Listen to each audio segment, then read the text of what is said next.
Hello, this is Mari Lane on the Buying Space channel.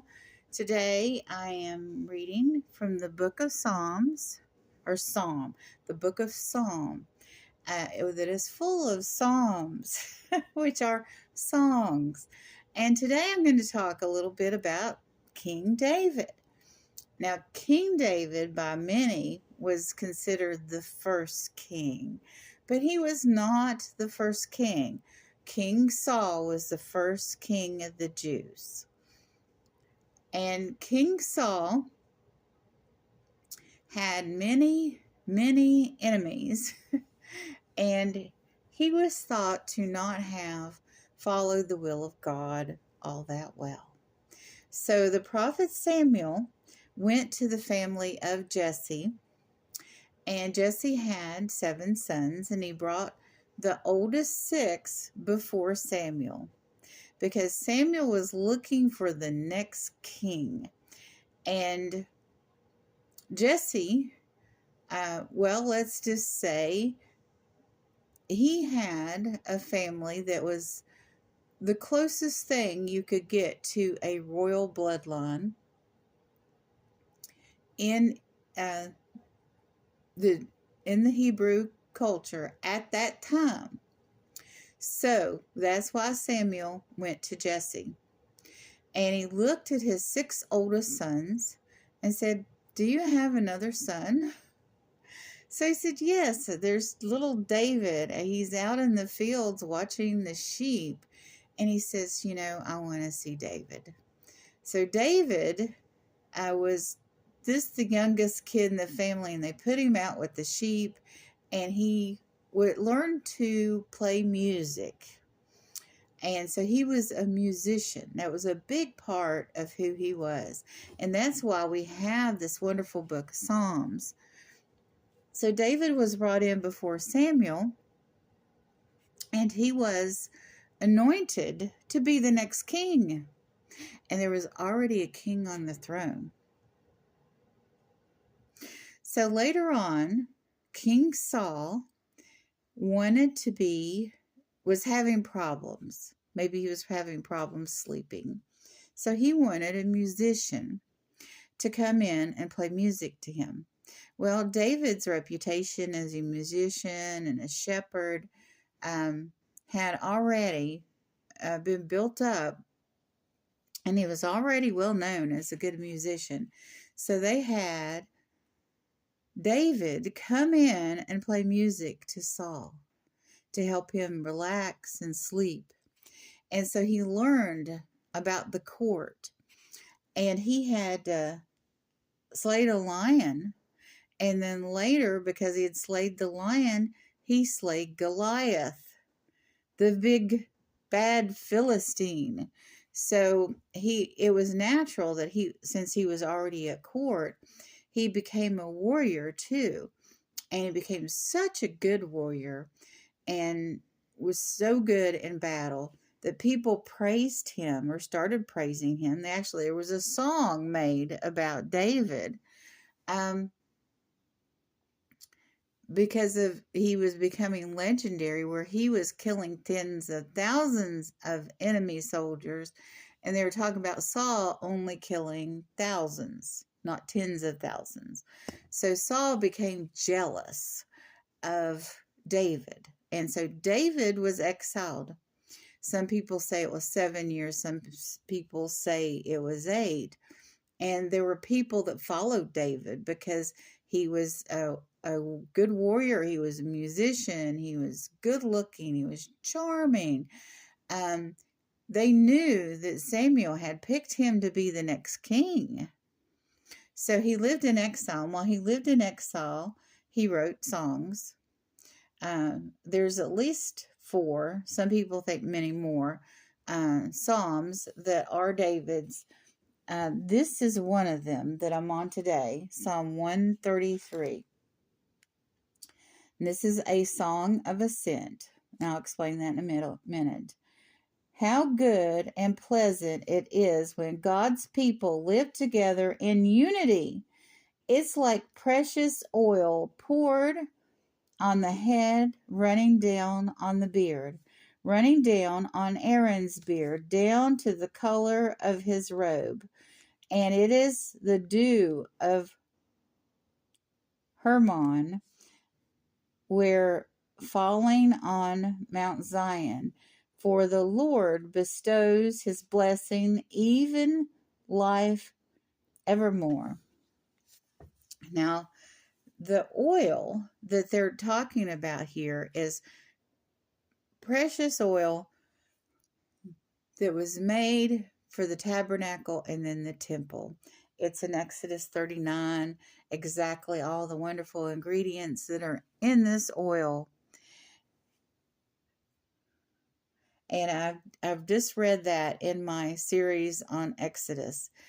So I'll try to link the description of this oil and maybe another video about where I talk about the oil.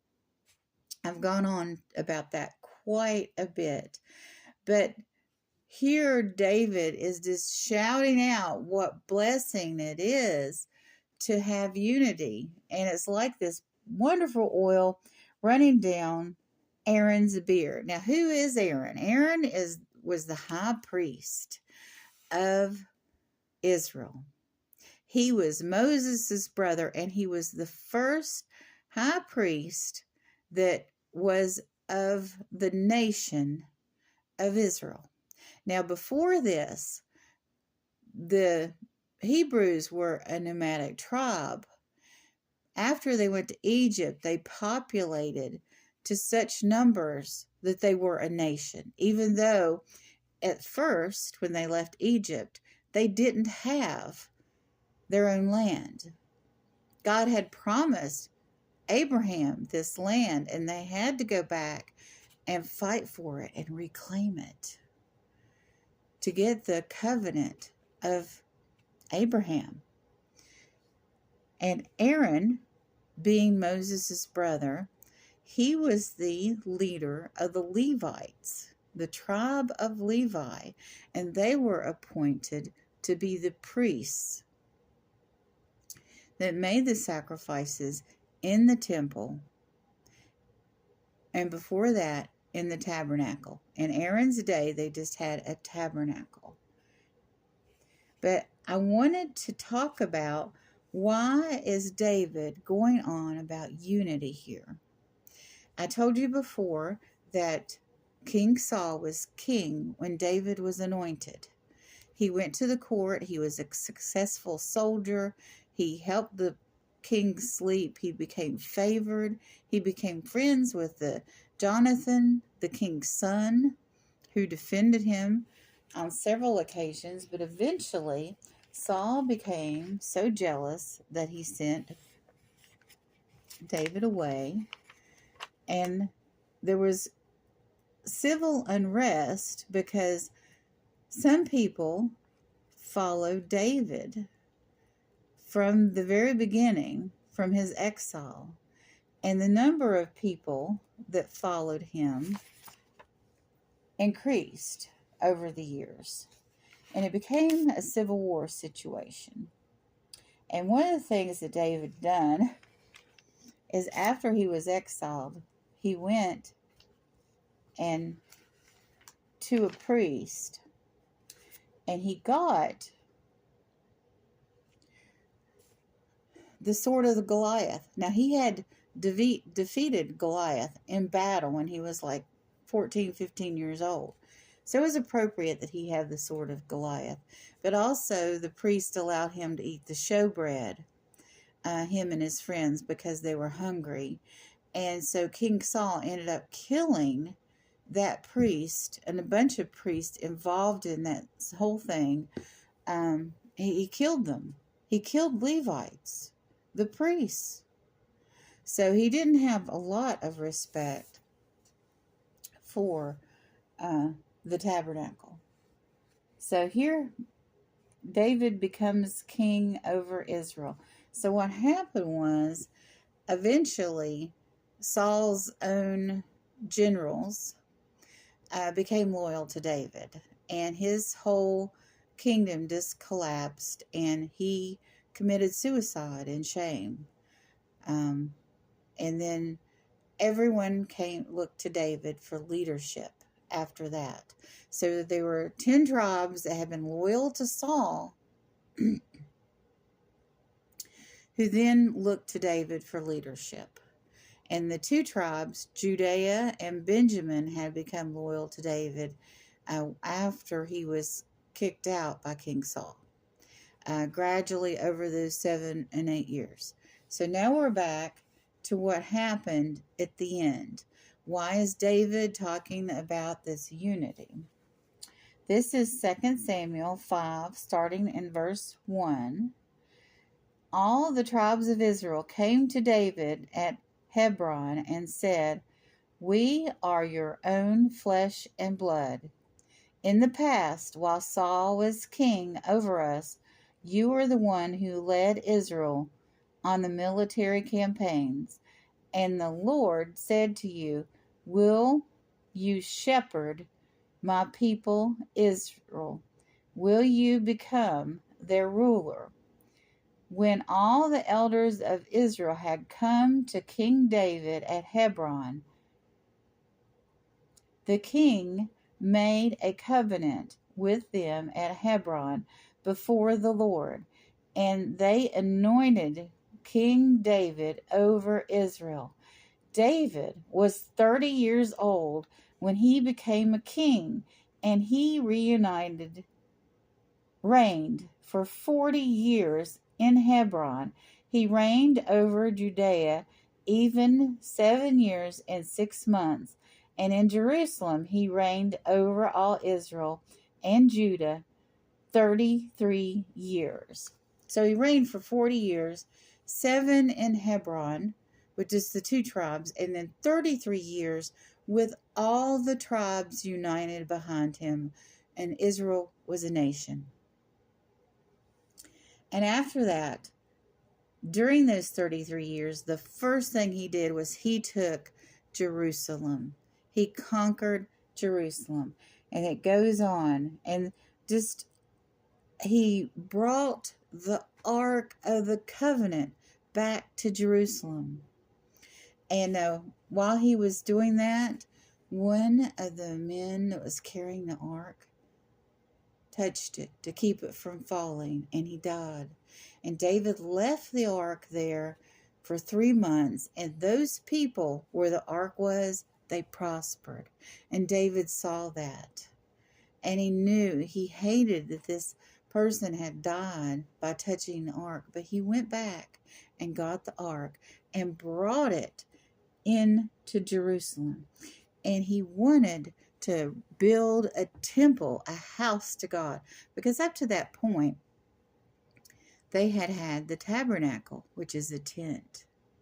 And here they are, a mighty nation with a mighty king that's reunited them, and he wants to build a temple. But it ended up that David had the land, and he gathered all the supplies for that temple to build a house to God. But he had to wait. He just prepared things. Do you do that for your children? Do you prepare things that so they could happen in the future? Do you have a piece of land you've bought for your kids, or an old house, so that when your children grow up, there'll be a place for them? Have you done anything like that, or thought about doing anything like that?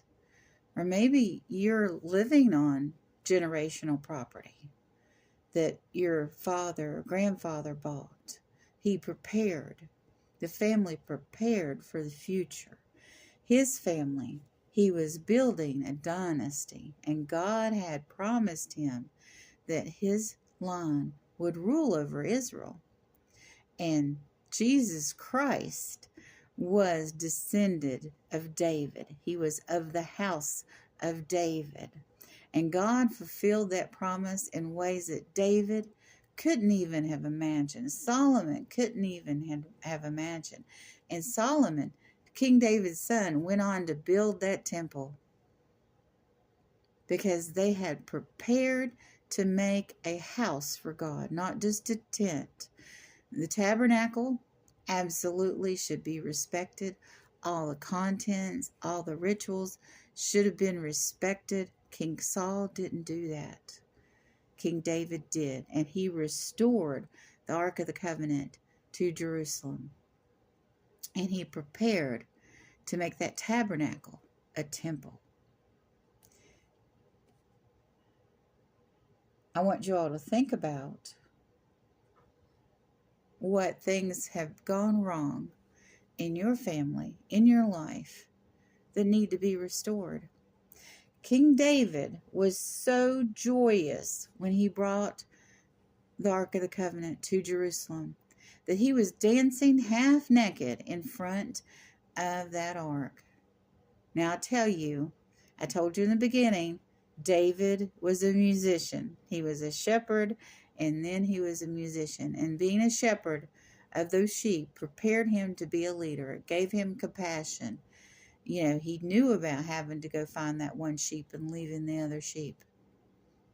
He knew that. That was an established thing before Jesus. But Jesus told people in his teachings to do that.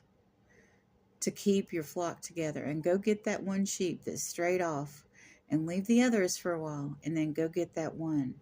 So if you're a leader of any kind, if you're a pastor of a church and you have to leave doing your sermon notes, however you do them, because you've got somebody in your flock in trouble.